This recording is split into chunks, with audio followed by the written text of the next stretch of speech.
We started with goodwill, right? ऊपर नहीं था ना कुछ। तुम्हारे जैसा उत्साह आने दे तुम्हारा लोग। See.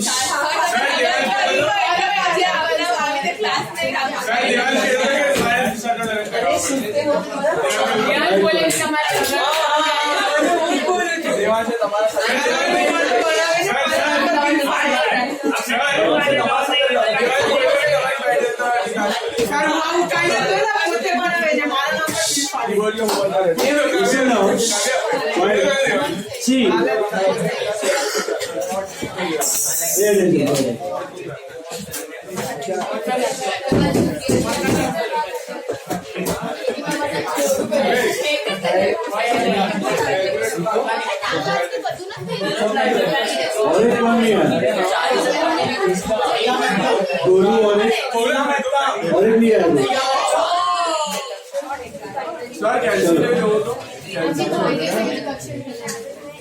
कैल्सी ये वाला रिकॉर्ड है कब से?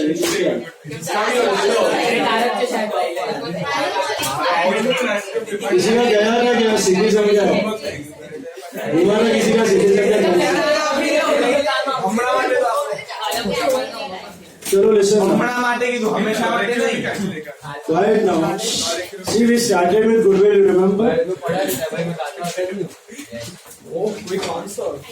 What is goodwill basically? Goodwill is nothing but reputation expressed in the monetary. But please be quiet. Silence. सुनो अभी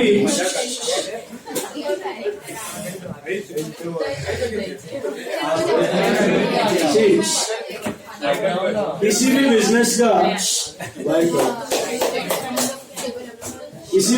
का गुडविल ऐसे ही वैल्यू कर सकते हो अपने आप। ओके, किसी भी बिजनेस का गुडविल डायरेक्टली सेल्फ जनरेट करके वैल्यू करके अपने बैलेंस शीट में नहीं दिखा सकते। ओके, वो तो पक्का है। Self generated goodwill can not be shown, रेस करके नहीं दिखा सकते। तो गुडविल कब वैल्यू होता है? Under which situation is goodwill valued? So 5 situations I give you: admission, retirement, death, acquisition or purchase of a business, and change in PS. जब भी कोई मॉनिटरी कंसिडरेशन उसके लिए दिया जाए तभी वैल्यू, वरना नहीं होता। बराबर है? फिर हमने देखा कि गुडविल कैलकुलेट कैसे किया जाता है। It is based on profits. Simple valuation of goodwill is on the basis of profits. जितना ज्यादा प्रॉफिट्स उतना ज्यादा गुडविल। उसके बाद हमने 3 मेथड्स देखे थे गुडविल के।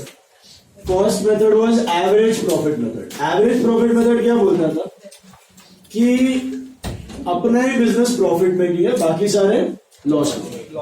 तो जो भी हमारा बिजनेस का प्रॉफिट्स है that is due to our goodwill.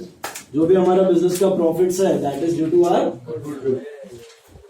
तो एवरेज प्रॉफिट मेथड हम लोग 12th स्टैंडर्ड में वो यूज करते हैं, बट वो थोड़ा प्रैक्टिकल नहीं है। प्रैक्टिकल वाला कौन सा मेथड आपको बताया? Super profit. That is the best possible way you can calculate goodwill. Super profit, tried and tested. What is super profit? Average लोग जो कमा रहे हैं, हम लोग कुछ एक्स्ट्रा कमा रहे हैं। वो एक्स्ट्रा क्यों कमा रहे हैं? That you name and reputation, that is super profit. And 8 to 2 into 3 becomes your goodwill. Super profit का फॉर्मूला क्या बताया था मैंने? FMP minus NP. FMP minus NP, future maintainable profits minus normal profits. Future maintainable profits क्या होता है? Average profit से होता है, लेकिन उसमें हमने कुछ चेंजेस किए हुए।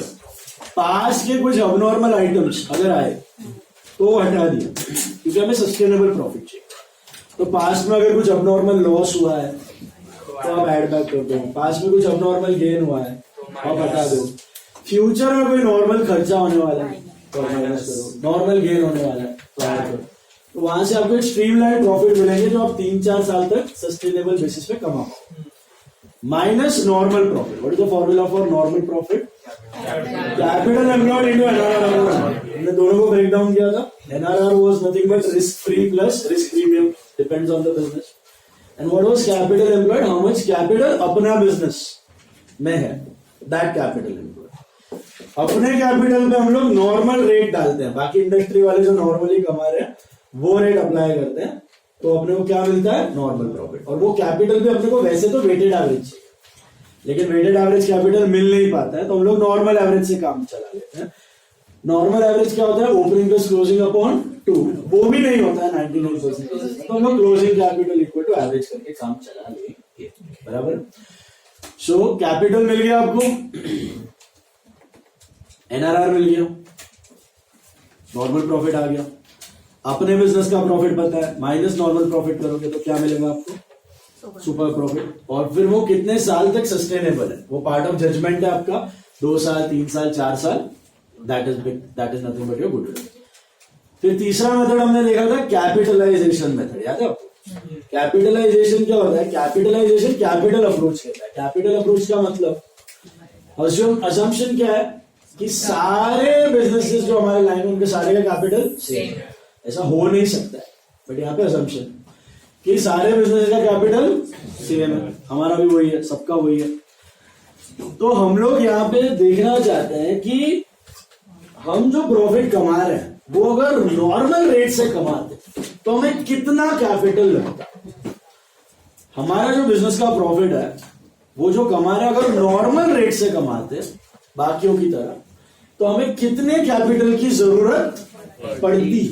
तो हमारा बिजनेस का एवरेज प्रॉफिट समझो है 50,000, और अगर हम आम लोगों की तरह एनआरआर चल रहा है 10%, तो 10% से कमाते तो हमें कितना कैपिटल लगता। तो it is average profit upon NRR into 100, that is 5 lakh. इसको कहा जाता है normal capital minus actual capital. Actual मतलब एक्चुअली हमारे बिजनेस में कितना कैपिटल है, समझो 3 लाख है, तो हम लोग 2 लाख के इनविजिबल कैपिटल पे कमाई कर रहे हैं। अब जितना इनविजिबल कैपिटल है सामने उतना इनविजिबल एसेट होता है, कैपिटल के सामने उतना एसेट होगा ही बिजनेस में। तो बिजनेस में ये 2 लाख का कैपिटल दिख नहीं रहा है, लेकिन हम उतने बेस पे पैसा कमा रहे हैं। तो हर कैपिटल के सामने एक इनविजिबल एसेट होता है, वो इनविजिबल एसेट क्या है? That is goodwill. तो यहाँ पे फॉर्मूला फॉर गुडविल क्या है आपका? Normal capital minus actual capital. How do you calculate normal capital? Average profit upon NRR into 100।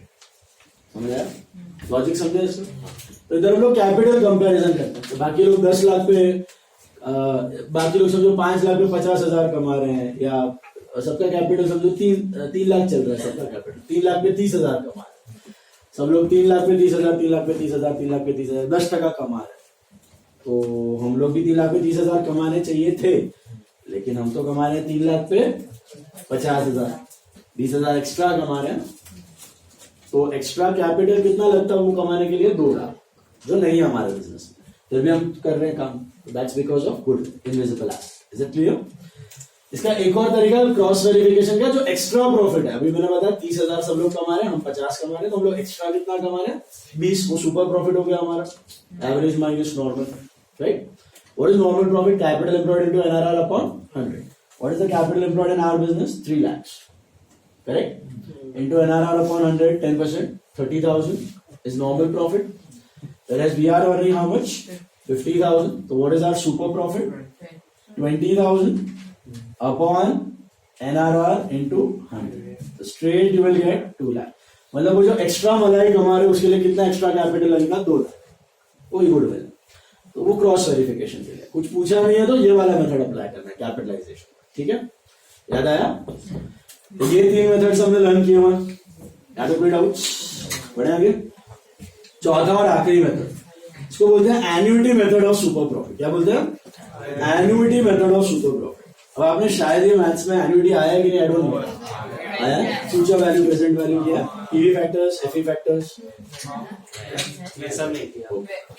सो सुनो, what is the meaning of annuity method? Sorry, see understand this. Annuity method का मतलब क्या है? अगर आप आज 100 रुपए इन्वेस्ट कर दो, ओके, कहीं पे भी, बिजनेस में, एफडी में, गवर्नमेंट बॉन्ड्स में, एंड रेट ऑफ इंटरेस्ट चल रहा है 10%, वहां पे रेट ऑफ इंटरेस्ट चल रहा है 10%। सो अगर आप 100 रुपए इन्वेस्ट करो, 10% रेट ऑफ इंटरेस्ट है, तो एक साल बाद ये वैल्यू कितना होगा? 110 होगा, राइट? एक साल बाद 110 मिलेगा 10% ऐड करके, कंपाउंडिंग, राइट? इंटरेस्ट पे इंटरेस्ट मिलता है। ये सिंपल इंटरेस्ट, विड्रॉ कर लिया तो सिंपल इंटरेस्ट हो जाएगा, विड्रॉ नहीं किया, मैंने रहने दिया, तो 2 साल बाद ये हो जाएगा 121, 110 का 10%, है ना? और 3 साल बाद ये हो जाएगा 133.1, 121 पे और 10% बढ़ गया। This is what is compounding. ये सुनो, इसका ऑपोजिट को बोला जाता है डिस्काउंटिंग। अपोजिट को बोला जाता है डिस्काउंटिंग। इसका मतलब क्या? अगर मुझे एक साल बाद 110 चाहिए, तो आज कितना इन्वेस्ट करूं? 100 रुपया, बराबर है ना? एक साल बाद 110 चाहिए, तो आज कितना इन्वेस्ट करूं? 100 रुपया। उल्टा जा रहा हूं, 2 साल बाद 121 चाहिए, तो आज कितना इन्वेस्ट करूंगा? 100। 3 साल बाद 133.1 चाहिए, तो आज कितना इन्वेस्ट करूंगा? 100। इसको बोलते हैं डिस्काउंटिंग। उल्टे जा रहे। कंपाउंडिंग मतलब आगे जाना, डिस्काउंटिंग मतलब पीछे आना। तो इसको बोलते हैं प्रेजेंट वैल्यू, और इन सारों को बोलते हैं फ्यूचर वैल्यू। ओके, तो कंपाउंडिंग करते जाते हो तो आपको क्या मिलती जाती है? Future value. फ्यूचर वैल्यू से बैक ट्रेक करके आते हो तो उसको क्या बोलते हैं? Discounted value, that is present value. Okay, compounding is the process, discounting is the process. Future values are the values which you get after compounding. Present values are the values which you get after discounting. Is this clear? अभी imagine करो, मुझे एक साल बाद 110 नहीं चाहिए, एक साल बाद 100 रुपए चाहिए, एक साल बाद मुझे 100 रुपया चाहिए, तो आज मैं कितना इन्वेस्ट करूं? तो 10% ऐड करके एक साल बाद 100 रुपया हो जाएगा। 91? Absolutely right. It is something like 90.9 something. Okay. How will you do it? Cross multiply 100 into 100 upon 110. तो आज 90.91 इन्वेस्ट करोगे तो एक साल बाद you will get 100. पक्का? अच्छा, मुझे 2 साल बाद 100 रुपए चाहिए। 2 साल बाद कंपाउंड होने के बाद 10% मुझे 100 रुपए ही चाहिए। I don't want 121. I want 100. So how much should I invest today so that after 10% for 2 years it will become 100? 82.64. Absolutely right. कैसे किया आपने? It is 100 into 100 upon 121. मतलब आज 100 है, 2 साल बाद 121 हो रहा है। आज 100 रुपया है तो 2 साल बाद 121 हो रहा है, तो 2 साल बाद अगर 100 चाहिए तो आज कितना? Cross multiply. Similarly, 3 साल बाद if I need 100 rupees, 75.33. Okay, आप वेरीफाई भी कर सकते हो। कैसे करोगे? 90.91 प्लस 10% करो तो 100 मिलेगा। 82.64 plus 10% plus 10%, do it 2 times because 2 साल में 82.64 प्लस 10% तो एक साल बाद वाला मिलेगा, प्लस 10% तो 100 मिलेगा। 75.13 टाइप करो, plus 10% plus 10% plus 10%, do it 3 times, so you should get 100. Yes? Are you understanding? इसको बोलते हैं एन्युइटीज। एन्युइटीज मतलब पार्ट पेमेंट। ये आपके LIC वाले जो प्लान बना के देते हैं आपको, इतने पैसे डालो फिर हर साल 2 लाख 3 लाख 5 लाख 6 लाख आते रहेगा। वो यही चीज है। आप भी ये कैलकुलेट करके देख सकते हो कि वो कितना टका रिटर्न देने वाला है। तो कैन आई से मुझे अगर एक साल बाद 100 रुपए चाहिए तो मुझे आज कितने इन्वेस्ट करना है? पक्का? 2 साल बाद 100 रुपए चाहिए तो 82.64 डालूंगा और बैठ जाऊंगा, मैं कुछ नहीं करूंगा, आराम से 2 साल बाद 100 रुपए आ जाएंगे, बराबर? 3 साल बाद 100 रुपए चाहिए तो 75.13 डाल के बैठ जाऊंगा मैं। 3 साल बाद अपने आप आ जाएगा पोस्ट में मेरे घर पे पैसा, बराबर? अब इमेजिन करो अगर मुझे 1 साल बाद 100 रुपए चाहिए, दूसरे साल बाद भी 100 रुपए चाहिए, तीसरे साल बाद भी 100 रुपए चाहिए, तो what should I do? I should invest this total and keep it. ये तीनों का टोटल मारो ना, तीनों का टोटल करो, 90.91 प्लस 82.64 प्लस 75.1 248.68। अगर मैं आज इन्वेस्ट करके रख दूंगा ना तो पहले साल के एंड में I get 100 rupees, second year के एंड में I get 100 rupees, third year के एंड में भी ऑल्सो आई गेट। कैसा? टाइप करो 248.68 टाइप करो, या करो प्लस 10%, फिर करो -100, पहला 100 निकल गया, आ गया घर पे, फिर जो फिगर है प्लस 10% है ना इंटरेस्ट, फिर करो -100, दूसरा 100 रुपए आ गया घर पे, फिर करो प्लस 10% उस पे, और फिर करो -100 तो हो जाएगा 0 रुपीज रहेगा लास्ट, 9 पैसा 10 पैसा whatever। समझ में आया? तो this is how you plan your future goals. तुमको आज से 5 साल बाद यूरोप ट्रिप पे जाना है, 5 लाख रुपए लगेगा, तो आज कितना इन्वेस्ट करके रखोगे तो 5 साल बाद whatever the rate of interest you should get how much? 5 lakhs. You can plan it in advance. Are you understanding? आज से 20 साल बाद तुमको घर खरीदना है या 10 साल बाद घर खरीदना है तो कितना पैसा लगेगा? 1.5 करोड़ या 2 करोड़, whatever। तो आज से कितना इन्वेस्ट करने का चालू करोगे एज पर द रेट, तो वो 10 साल बाद 20 साल बाद इतना पैसा हो जाना चाहिए। ऐसे आप कोई भी इन्वेस्टमेंट आराम से प्लान कर सकते हो। अभी रेट कैसा है, फ्लक्चुएट होने दो ना, एग्जैक्ट 10% नहीं होने दो, रेट ऑफ इंटरेस्ट जो तुम बोल रहे हो, तो गवर्नमेंट बॉन्ड्स वगैरह का रेट ज्यादा फ्लक्चुएट नहीं होता है, 10 से 6 या 10 वो रेंज में रहता है, तो तुम 8.5% का एवरेज पकड़ के चलो, 8% का एवरेज पकड़ के चलो। वैसे म्यूचुअल फंड्स वगैरह जो होते हैं, इंडेक्स फंड्स है ऑस्ट्रेलिया, दैट इज अराउंड 15%, तो आप 13% पकड़ के चलो कंजर्वेटिव अप्रोच से, कम वाले साइड पे लो, फिर जो आया वो एक्स्ट्रा मला है, खुशी हो गया। ओके, अभी इन्फ्लेशन आपको इसमें इंक्लूड करना है ना, तो 6% से इन्फ्लेशन ले लेने का, 6% इज रेट ऑफ इन्फ्लेशन, वही पकड़ के चलने का।